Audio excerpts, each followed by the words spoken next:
안녕하세요. 진가이버입니다. 오늘은 칼라데아 중에서 제가 개인적으로 제일 좋아하는 마코야나에 대해서 전반적인 생육 환경과 그리고 흑배합, 분갈이, 포기 나누는 방법, 그리고 관련된 사항에 대해서 좀 이야기를 해보겠습니다. 저도 여러 종류의 칼라데아를 키우고 있지만 이 마코야나가 키우기가 좀 까다롭다고 하는데 실제 키워보면 특별히 그런 것은 없는 것 같습니다. 칼라데아도 그 종류가 많아서 각 종류별로 다소 차이는 있지만 전반적인 생육 환경은 거의 다 비슷하니까 다른 종류를 갖고 계시더라도 오늘 내용을 참고하시면 칼라데아는 무난히 잘 키우실 수 있을 듯 합니다. 지금 보시는 이것은 지난 여름에 제가 분갈이를 했었는데요. 성장세가 빨라가지고 이렇게 보시는 것처럼 이렇게 하루가 다르게 빵처럼 부풀어 오르고 있습니다. 이 화분이 좀 좁아가지고 이 뿌리가 흙을 위로 밀어 올리고 있는데요.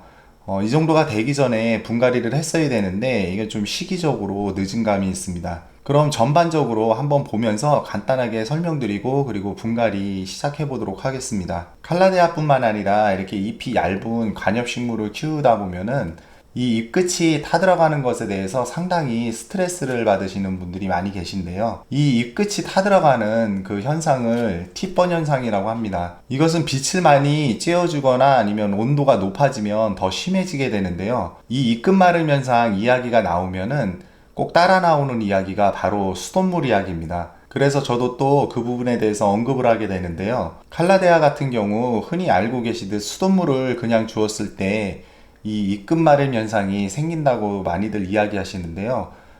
사실 경험해보면 입금 마름 현상의 원인은 아주 다양합니다. 칼라데아 같은 경우 염소뿐만 아니라 불소에도 좀 민감한데요. 우리가 흔히 수돗물에 불소와 염소가 모두 들어있다고 이렇게 많이들 생각을 하십니다. 하지만 이 불소는 과거에 그 일부 지역에 해당됐던 그런 이야기고요. 현재 수돗물에는 불소가 포함되어 있지 않다고 합니다. 그리고 또 이 불소 같은 경우는 그 석회 성분을 넣어가지고 흡수를 막을 수 있기 때문에 일반적으로 계란 껍질 정도만 섞어주시면은 간단하게 해결을 할 수 있겠습니다. 염소 같은 경우도 칼라데아에 영향을 미치려면은 약 80 ppm 이상은 돼야 되는데 이 ppm 같은 경우 리터당 1mg 정도를 생각하시면 되겠습니다. 가정의 수돗물 같은 경우 0.1에서 0.3 ppm 정도의 염소가 함유되어 있기 때문에 크게 문제가 되지 않고 그리고 제가 실제 키워봐도 그렇게 크게 수돗물 때문에 문제가 되거나 그러지는 않았습니다. 하지만 물을 하루 정도 받아 놓으면은 이 물 온도도 올라가고 그리고 염소도 날아가기 때문에 여건이 되신다면은 그렇게 해주시는 것도 괜찮은 방법 중에 하나가 되겠습니다. 또 이 염소뿐만 아니라 칼슘 같은 경우도 과하게 주면은 또 축척이 돼서 그런 입금 마름 현상이 일어나곤 하는데요. 하지만 실내 가드닝에 있어서 주기적인 분갈이를 통해서 이런 대부분의 문제는 바로 해결할 수 있기 때문에 칼라데아를 키우시는 데 있어서는 그렇게 크게 문제가 되지 않는다고 생각합니다. 이 칼라데아의 생육 적정 온도는 20에서 25도씨 정도 되고요. 그리고 겨울에는 베란다가 아닌 그런 실내 거실에서 무난하게 키울 수 있고 그리고 12도 아래로는 떨어지지 않게 해주시는 것이 좋습니다. 그리고 강한 빛을 보게 되면은 또 잎끝이 타들어갈 수 있기 때문에 강한 빛은 보지 않게 해주시고 거실의 밝은 곳에서 키우시면 무난하게 잘 자랍니다. 습도는 50에서 60% 정도 유지해 주시면은 무난하게 잘 키우실 수 있습니다. 그럼 전반적인 생육 환경 설명은 이 정도로 해두고 그럼 이것을 뽑아서 어떻게 자라고 있었는지 같이 한번 보시면서 또 거기에 관련된 사항에 대해서 또 설명드려 보겠습니다. 여기 보시는 것처럼 지금 밑부분에 이렇게 알뿌리가 잘 발달이 되어 있고 이것 때문에 이렇게 밑에 발달을 하면서 이게 계속 치고 올라와서 이렇게 빵처럼 부푼 그런 현상이 나타난 것 같습니다. 그리고 다른 식물처럼 이렇게 뿌리를 막 쳐내시거나 그러시는 것은 좀 피해 주시는 게 좋습니다. 일반적으로 다른 종류들은 그럼 화분 사이즈를 더 이상 키우지 않으려면은 뿌리를 쳐내 가지고 잔뿌리를 발달시켜 주지만은 이 지하줄기나 아니면은 지하경이 발달하는 이런 종류들은 그냥 포기 나눔을 하셔가지고 화분 크기를 더 이상 늘려주지 않는 그런 방법을 이용해 주시면 되겠습니다. 이 포기 나누기 방법을 다른 말로 분주라고도 하는데요. 이것이 그 칼라데아의 대표적인 그런 번식 방법 중에 하나가 되겠습니다. 여기 지금 보시면 이런 식으로 여기도 새순이 이렇게 계속 많이 나오고 있는데요. 이것을 포기 나누기를 하고 싶으실 때는 이런 식으로 원하시는 부분에 포기를 갖다가 이런 식으로 크게 나누셔가지고 이렇게 심으셔도 되고, 아니면 원하시는 만큼만 이렇게 떼어내 가지고 그렇게 다른 화분에 옮겨서 독립개체로 이렇게 심어 주시면 되겠습니다. 이것은 한 개씩 이렇게 심으시는 것보다도 이런 식으로 좀 모아 심기를 하셔가지고 해주시는 게 생장이나 아니면 관상적인 측면에서도 유리하겠습니다. 포기 나눔을 한 개체는 이 20도씨 정도는 유지를 해주시는 게 뿌리 활착에도 좋고, 그리고 가끔 공중 분무를 해주셔야 이게 시들거나 잎마름 현상이 생기지 않으니까 포기 나눔을 한 후에는 한 2주 정도는 관리에 좀 신경을 써주시는 게 좋습니다. 그리고 만약에 이게 뿌리가 부실해 가지고 잎이 시들거나 그럴 경우에는 투명 비닐에다가 이렇게 숨구멍을 몇 개 뚫러 가지고 이 잎 부분을 전체를 씌워 가지고 그렇게 관리를 해 주시면은 더 회복력을 높일 수가 있습니다. 저는 이번에 이 화분 사이즈를 늘릴 거라서 번식은 하지 않고 좀 더 무성하게 이렇게 키울 거라서 그 포기 나눔 작업은 생략하도록 하겠습니다. 그리고 이렇게 성장이 빠른 이런 식물 종류들은 이렇게 이게 13호분이었는데 이렇게 18호로 화분을 좀 더 크게 해가지고 심어주셔도 상관이 없겠습니다. 뿌리도 특별히 손댈 곳이 없어 보입니다. 이렇게 건강하게 잘 자라고 있었기 때문에. 그럼 이 부분은 그대로 흙 배합을 해가지고 심어 보도록 하겠습니다. 지금 보시는 것처럼 이렇게 흙을 준비를 했는데요. 이 흙은 관엽 종류는 그냥 시중에서 판매하는 일반 상토를 베이스로 써주시면 무난하겠습니다. 거기에 제가 오늘 준비한 거는 과습을 좀 싫어하기 때문에 이 펄라이트를 조금 섞어 줄 거고요. 그리고 이것은 휴가토입니다. 휴가토 중립이 조금 들어가고, 그리고 강모래를 좀 섞어 줄 거고요. 그리고 이것은 피트모스를 소량 섞어 주게 됩니다. 그리고 여기서 제가 한 가지 더 섞어 줄 게 있는데, 이것은 전에도 영상에서 몇 번 제가 보여드렸던 그 계란 껍질 가루를 소량만 섞어 줄 겁니다. 이 계란 껍질 이야기가 나와서 좀 이야기를 드리면은, 이 계란 껍질의 주성분은 탄산칼슘입니다. 이것은 앞서서 언급드렸듯이 불소흡수를 막아주고, 그리고 세포막을 강화시켜가지고 병충해 잘 견디게 그렇게 해주고, 그리고 뿌리 발육도 도움을 주고, 석회질 비료처럼 산성토양 계량제로서 역할도 하게 됩니다. 실질적으로 관엽식물에 이 계란 껍질 가루 좀 섞어주게 되면은 잎이 좀 튼튼해지고, 그리고 광택이 좀 나는 그런데 좀 도움이 되겠습니다.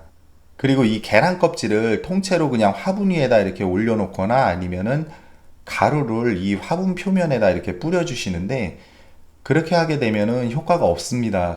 특히나 이 가루 같은 경우 표면에 뿌릴 경우에는 오히려 화분 표면이 굳어져 가지고 석회화 현상이 일어나기 때문에 알비료나 아니면은 수분 공급을 방해하게 됩니다. 그리고 이것은 토양 계량제로서 역할이 크기 때문에 분갈이 시에 이렇게 흙에다가 섞어서 사용하시는 게 좋겠습니다. 하지만 이것도 너무 또 과하게 넣어주면은 그 잎끝 마른 현상 원인이 될 수 있기 때문에 이것은 소량만 섞어주시면 되겠습니다. 이런 식으로 소량만 넣어주시면 되겠습니다. 이런 식으로 제가 흙을 지금 섞어서 배합을 해놨는데요.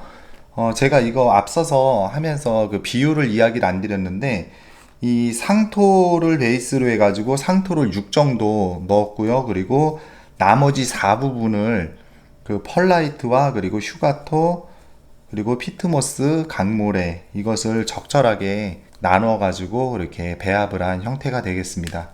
그래서 배합 비율보다도 이것이 물이 잘 이렇게 배수가 되게 그렇게 배합을 해주시면 되겠습니다. 지금 화분에 깔망을 밑에 깔아주시고 마사토를 배수층에 좀 넣어주도록 하겠습니다. 그 다음에 흙을 어느 정도, 이것도 마찬가지로 항상 그렇듯이 3분의 1 정도 흙을 먼저 채워주시고 심으신 다음에 주변에 흙을 좀 채워주게 됩니다.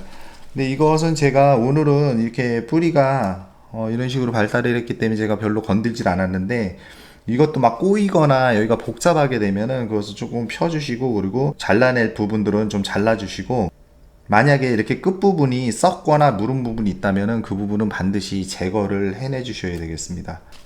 이렇게 가운데다가 잘 맞춰 놓으시고, 주변에 흙을 채워 넣으시면 되겠습니다. 흙을 어느 정도 채워 주시고, 항상 보셨듯이 살살살살 털어서 어느 정도 자리 잡아 주시고, 옆 테두리 부분은 대나무 막대나 이런 걸로 돌아가면서 아랫부분까지 골고루 흙이 잘 채워지게 해주시고, 이게 그 알뿌리나 이런 것들은 이 막대로 너무 막 쑤셔가지고 그 알뿌리가 떨어져 나가거나 아니면은 상처를 입으면은 또 썩어 들어갈 수 있기 때문에 그 부분은 좀 조심하셔가지고 좀 해주시면 되겠습니다. 이렇게 해서 흙을 다 채워 넣었는데, 이거 제가 물을 한번 흠뻑 줘가지고 가져와 보도록 하겠습니다. 이렇게 분갈이를 하고 물을 주어 가지고 제가 가지고 왔는데요, 이 분갈이를 하고 난 후에는 물을 꼭 흠뻑 주셔 가지고 이 뿌리와 그리고 흙 사이에 들뜬 공간이 없도록 그렇게 해 주셔야 되고, 배수도 잘 되는지 한번 확인을 해 주셔야 되겠습니다. 그리고 물을 주신 후에는 물도 충분히 잘 빼 주셔야 되고요.